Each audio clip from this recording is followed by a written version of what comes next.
good reminder that we shouldn't believe everything we see.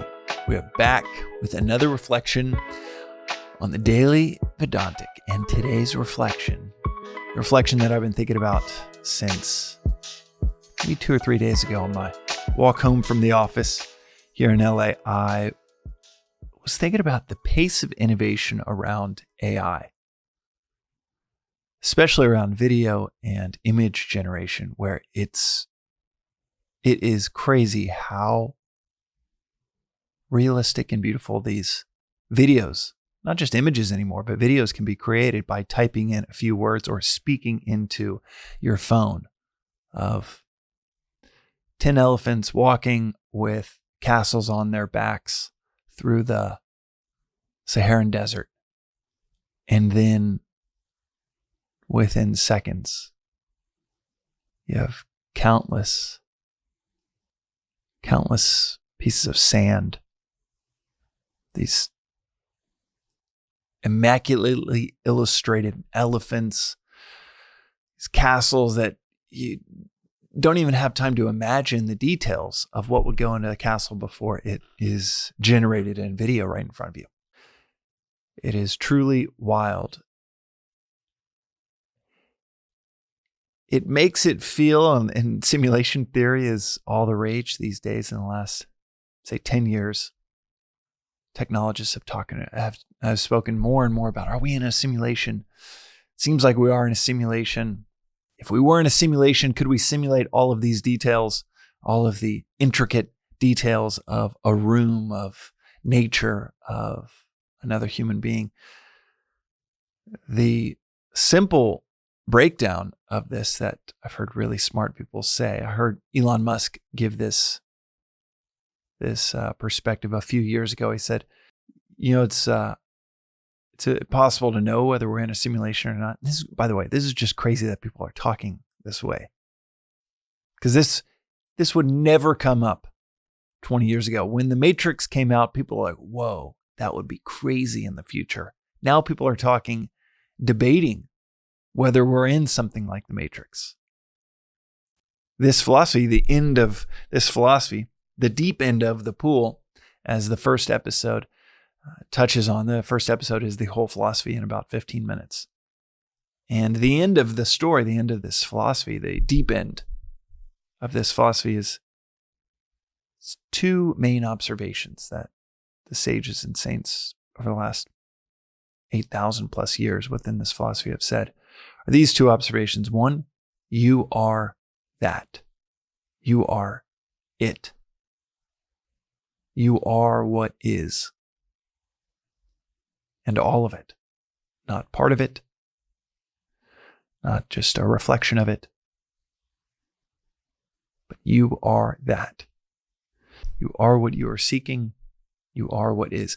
That phrase, tat tvam asi, the Mahavakya, the great phrase, that thou art, is the whole philosophy in 3 words. As plain vanilla as it might sound to hear it for the first time, you could spend a couple lifetimes cracking that nut open of what is being said with those 3 words. That's why it's the deep end of the pool. It's not the introductory comments of what this is, what life is. It's defined as a stream of experiences. And an experience is defined as subject and object, subject and its environment interacting. And life is just a stream of those experiences. The first episode gives that breakdown from the known to this unknown territory that we're talking about in this episode. The other observation at the deep end of the pool is that none of this is really happening. This is all an elevated version of a dream. It is perceived for sure. There's no doubt that we perceive a table. We perceive this voice in your ears. We perceive everything that you might be looking at right now. There is a perception. But these perceptions are not real. They're not really happening. It's just a projection of our minds, or technically, a projection of our ignorance. and not seeing what is really happening and perceiving, oh, there's a table, there's Johnny, there's Sally, there's the sun, nature. But in this second observation that this is all an illusion, Maya is what it's called. Maya is the same Sanskrit word in which we get the word magic. Ironically, the same word it's the root of the word matter. The term we used to signify that something is real. It's made of matter. And yet the root of that word is illusion. This Maya that we're in, whenever it comes up as a topic, and it's interesting, within this philosophy, there's two sets of people. One, I'll just say 1 in 10,000 find this philosophy interesting. So very few find this philosophy and philosophy in general interesting. But for those that do, there's a fascination with it to where it's like becomes something you can't get enough of because it's so fascinating. And within those that are interested in this philosophy, it's like two buckets of people. Some that never want to talk about the illusion because it's just so gnarly, so incredible to try to think about that. They'd rather focus on 97% of the philosophy that is just practical, that is the manual for living life well. It's phenomenally useful, and in that regard, and it's why it's the deep end of the pool, and you stay in the shallow or the intermediate depths, and that's plenty. And there's no interest in going into the real deep water, or discussing the illusions. Then there's this other bucket of people. It's all they want to discuss. They love talking about it. Maybe it's not all because there's so much value in the practical side, but they love talking about the illusions aspect of this philosophy. But for the ones that don't want to talk about it or don't find use in talking about it, or the folks that hear this and there's immediate resistance, which is the only natural reaction to hearing that these are not perceptions, but misperceptions of what's really going on. Like telling the subject in a dream, hey, this isn't real. This is all a dream. The subject in the dream, each one of us in our dreams are convinced, absolutely convinced that it's real until we wake up and realize, whoa, holy hell, that was all a dream. None of that was real. And we do that every night. We have that contrast, that disbelief, the incredible certainty that it's real, then the disbelief that, oh my God, how did I imagine that? That wasn't real. And then the integration back into the world. We're like, yeah, okay, well, fades away. That's not real, but this is. And yet we find ourselves a couple hours later listening to something like this and thinking, there's no way that this isn't. But this has to be real. I can feel it. I can smell it, hear it, touch it. And yet it's the same thing as the dream. There's nothing you can say about this world that you can't say about the dream experience.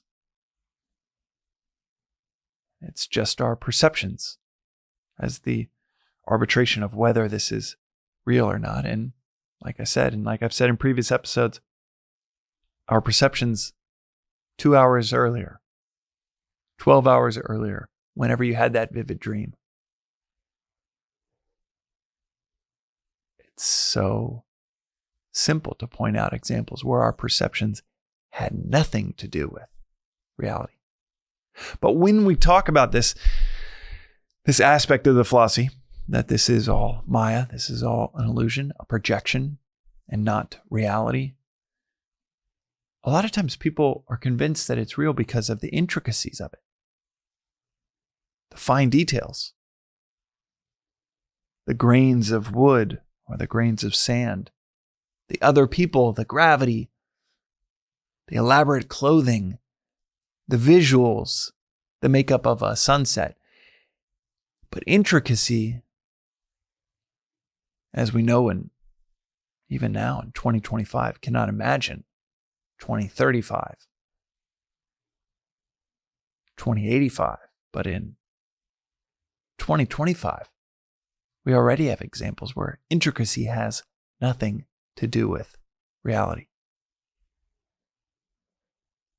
The quantum of detail has nothing to do with reality. You take the graphics in a modern video game, you take the details in a dream, you take the intricacies in the AI video generation that is basically just came out in the last 2-3 months. And you see example after example where intricacy has nothing to do with whether it's real or not.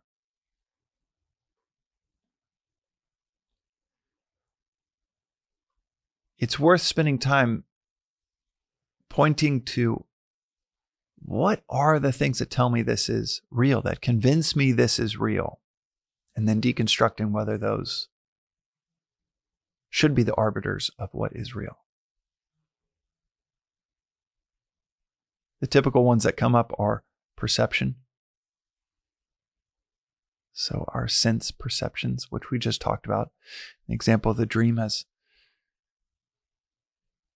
very little proof that it's a great arbitration on what is real or not, because we perceive things in every dream. Then you have emotions. You feel that it's real, or you feel that deep hurt when something you don't want to happen happens. You feel that joy when you see someone that you love. You feel that. So you have perceptions, but that's not a good arbiter of what's real. We can deconstruct that within 20 seconds of thinking about the dream. The same goes for feelings. Our feelings are very real in our dreams. Our desires can be very real in a video game. Our awe in beauty can be very real, and just playing around with AI generation tools online, and you're like, that is gorgeous. And you'd never get that shot. Saw one of whales swimming through clouds. Unbelievable, but also unreal. The feeling that you feel in a vivid dream has nothing to do with whether it's real or not. And lastly, you have intricacy. It's one of these arbiters of, well, it's so intricate. The details of my hand are so intricate. It's got to be real because, well, movies or video games are not that intricate. And yet, it's a foregone conclusion that they will be. Pretty soon, they will be. You couldn't say that 15, 20, 30 years ago. 40 years ago, you had Pong. And now you have 3D whales swimming through the sky with ho-hum computational power and about 2 to 3 minutes of speaking it into your phone and then watching it and seeing crazy intricate details. Therefore, intricacy is no longer a valid arbiter of what is real or not. This philosophy is so big on questioning, so question everything that is being said. Every episode, every reflection that I ever touch on, question the hell out of it. So the idea that this is all an illusion, a misperception, an appearance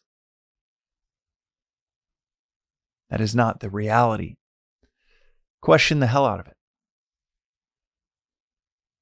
But this episode is also, this reflection is just as appropriate for it to be perhaps the beginning of saying, well, this has to be real because I'm perceiving it, I'm feeling it. It's so intricate. Perhaps this episode, this reflection, is the beginning of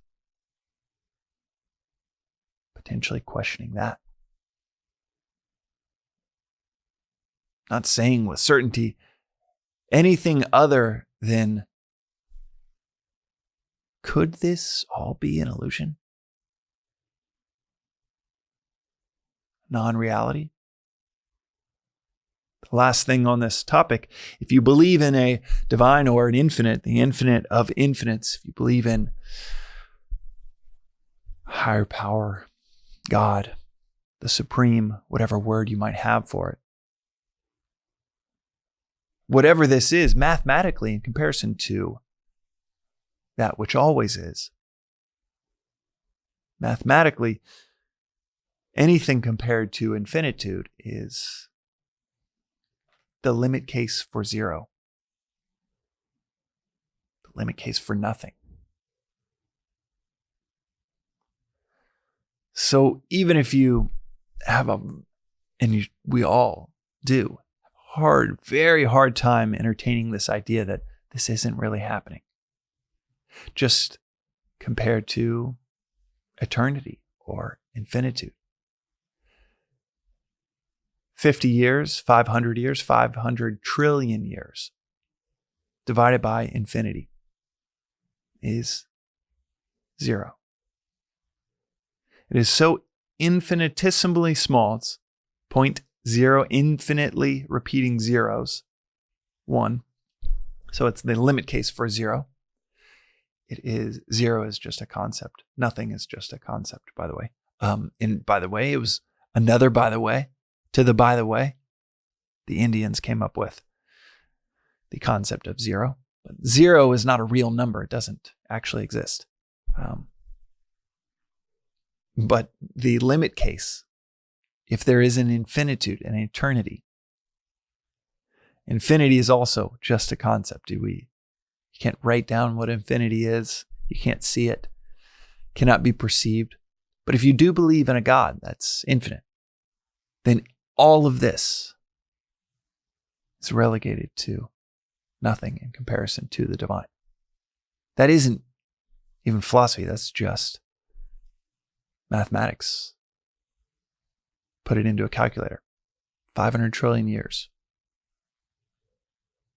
divided by infinity compared to eternity is the limit case for zero.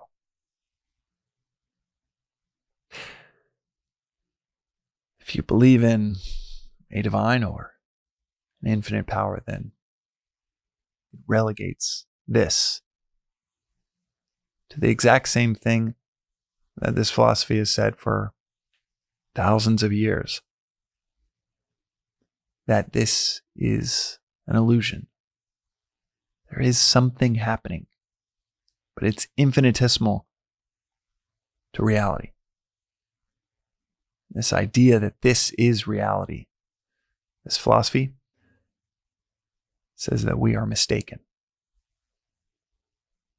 To lean on this world, this perception, is to lean on an illusion, like a mirage.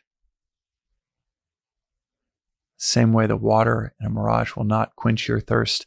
Everything we're pursuing in this illusory experience will not quench our thirst. That's what this philosophy, that's what nearly all Eastern philosophy, that's what Christianity has said for thousands of years. No matter how vivid and no matter how intricate, and no matter how unbelievable,